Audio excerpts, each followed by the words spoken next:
வணக்கம் நண்பர்களே. ஒரு நிமிஷத்துக்கு முன்னாடி கையில் வச்ச சாவியை எங்கே வச்சோம்னு தேடுறீங்களா? முக்கியமான எக்ஸாம் ஹாலில் உட்கார்ந்து இருக்கும்போது படித்த விஷயம் திடீர்னு மறந்து போகுதா? அல்லது ஒருவரோட பேரை கேட்ட அடுத்த நொடியே மறந்துடுதா? கவலைப்படாதீங்க, ஞாபகம் மறதிங்கிறது உங்களுக்கு மட்டும் இருக்கிற பிரச்சனை இல்லை.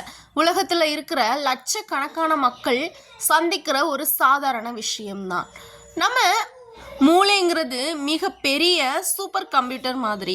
ஆனால் அதை எப்படி சரியாக பயன்படுத்தணும்னு தெரியாததுனால தான் இந்த மறதி வருது.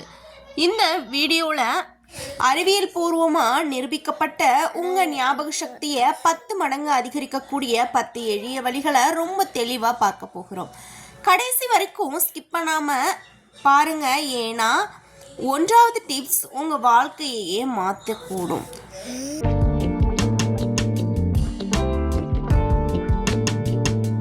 பட்டியலில் 10வது இடத்தில் இருப்பது மூளையின் பயிற்சி.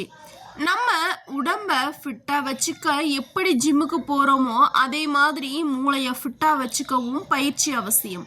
தினமும் ஒரே மாதிரியான வேலைகளை செய்யும் போது மூளை சோம்பேறி ஆகிவிடும். இதை தவிர்க்க சுடோகு, குறுங்கெழுத்து புதிர்கள் விளையாடலாம். அதோடு சேர்த்து சதுரங்கமும் விளையாடலாம். அல்லது உங்கள் அன்றாட பழக்கத்தில் சின்ன மாற்றம் செய்யுங்க. உதாரணத்திற்கு வலது கை பழக்கம் உள்ளவங்க இடது கையால் பல் துளைக்கி பாருங்க. இது மூளையின் புதிய நரம்பு பாதைகளை உருவாக்கி மூளையை எப்போதும் விழிப்போடு வைத்திருக்கும். பட்டியலில் 9வது இடத்தில் இருப்பது காட்சிப்படுத்துதல்.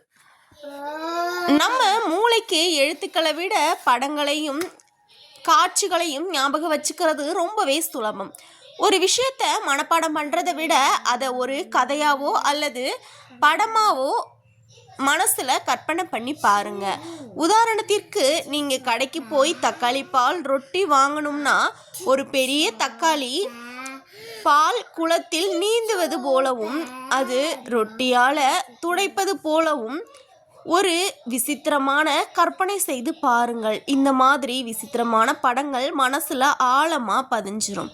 வாழ்க்கையில் மறக்கவே மறக்காது.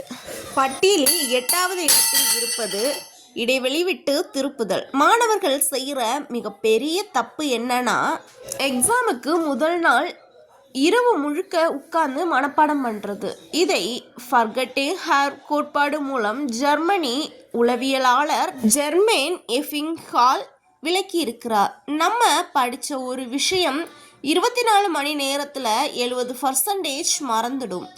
அதை தவிர்க்க ஒரு விஷயத்தை படித்ததும் முதல் முறை ஒரு நாள் கழிச்சும், 2வது முறை 3 நாள் கழிச்சும், 3வது முறை ஒரு வாரம் கழிச்சும் திரும்ப எடுத்து பாருங்க.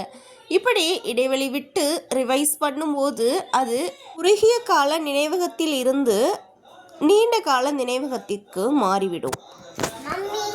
பட்டியலில் 7வது இடத்தில் இருப்பது மூளைக்கான ஊட்டச்சத்து உணவுகள். நாம் சாப்பிடும் உணவுதான் நம் மூளையின் எரிபொருள். ஞாபக சக்தி அதிகரிக்க ஒமேகா 3 கொழுப்பு அமிலம் மிகவும் அவசியம். தினமும் உணவில் வால்நட், பாதாம், பசலைக்கீரை, பீட்ரூட் மற்றும் மீன் போன்ற உணவுகளை சேர்த்து கொள்ளுங்கள். குறிப்பாக வால்நட் பார்க்கவே மூளை வடிவத்தில் தான். அதே போல மூளை வளர்ச்சிக்கு நிறைந்த நெல்லிக்காய் மற்றும் டார்க் சாக்லேட் மிதமான அளவில் சாப்பிடுவது மூளை செல்லுலார் சேதத்தை தடுக்கும். 6வதாக பட்டியலில் இருப்பது கவன சிதறலை தவிர்ப்பது. ஒரே நேரத்தில் பல வேலைகளை செய்வதை தவிர்க்க வேண்டும். இன்னைக்கு இருக்கிற டிஜிட்டல் காலத்தில் நாம் ஒரே நேரத்தில் ஃபோன் பார்த்துட்டே படிப்போம் அல்லது வேலை செய்வோம். ஆனால் உண்மை என்னன்னா, மனித மூளையால் ஒரே நேரத்தில் 2 காரியங்களில் முழு கவனம் செலுத்த முடியாது. நீங்கள் ஒரு விஷயத்தை ஞாபகம் வச்சுக்கணும்னா குறைந்தது 8 வினாடிகள் முழு கவனத்தை அந்த விஷயத்தில் செலுத்திக்கணும். படிக்கும்போதோ அல்லது வேலை செய்யும் போதோ மொபைல் ஃபோனை தள்ளி வச்சுட்டு ஒரே ஒரு வேலையை மட்டும் கவனம் செலுத்துங்கள். பட்டியலில் 5வது இடத்தில் இருப்பது மற்றவர்களுக்கு கற்றுக் கொடுத்தல்.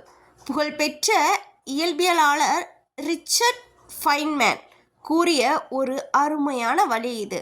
உங்களால் ஒரு விஷயத்தை 5 வயது குழந்தைக்கு புரியும்படி எளிமையாக சொல்ல முடியவில்லை என்றால் அந்த விஷயம் உங்களுக்கே இன்னும் முழுமையாக புரியவில்லை என்று அர்த்தம்.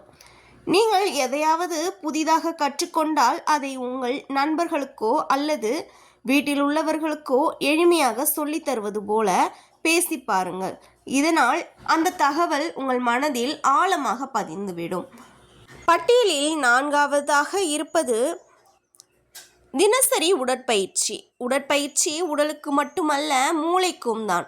நாம் உடற்பயிற்சி செய்யும் போது மூளைக்கு செல்லக்கூடிய இரத்த ஓட்டம் மற்றும் ஆக்சிஜன் அளவு கணிசமாக அதிகமாகிறது. ஆய்வுகளின்படி தினமும் 20 முதல் 30 நிமிடங்கள் நடைப்பயிற்சி அல்லது லேசான ஓட்டப்பயிற்சி செய்பவர்களுக்கு மூளையில் நினைவகத்தை கட்டுப்படுத்தும் ஹிப்போகாம்பஸ் என்ற பகுதி விரிவடைகிறது. இதனால் புதிய விஷயங்களை விரைவாக நினைவில் கொள்ள உதவுகிறது. பட்டியலில் 3ஆவதாக இருப்பது மூச்சு பயிற்சி மற்றும் தியானம். இன்றைய காலகட்டத்தில் அதிகப்படியான மன அழுத்தம் மற்றும் கார்டிசோல் என்ற ஹார்மோன் சுரப்பு தான் ஞாபக மறதிக்கு முக்கிய காரணம்.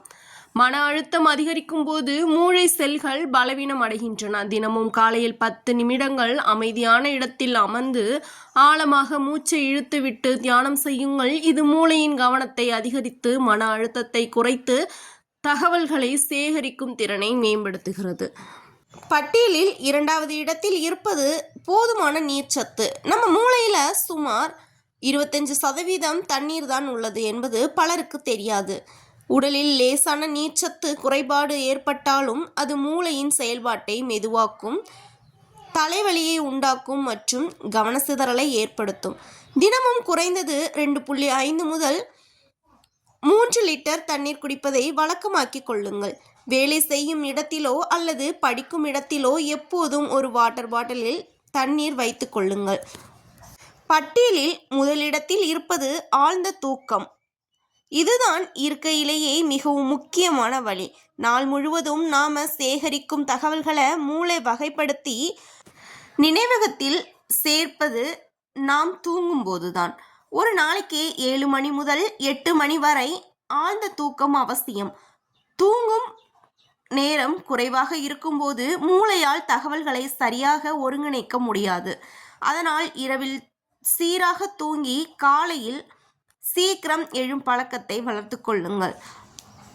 நண்பர்களே, இந்த 10 வழிகளும் ஒரே நாளில் பின்பற்ற முடியாது. தினமும் இதில் 1 அல்லது 2 பழக்கங்களை உங்கள் வாழ்க்கையில் கொண்டு வர முயற்சி செய்யுங்கள். கண்டிப்பாக சில வாரங்களிலேயே உங்கள் ஞாபக சக்தியில் பெரிய மாற்றத்தை உணர்வீங்க.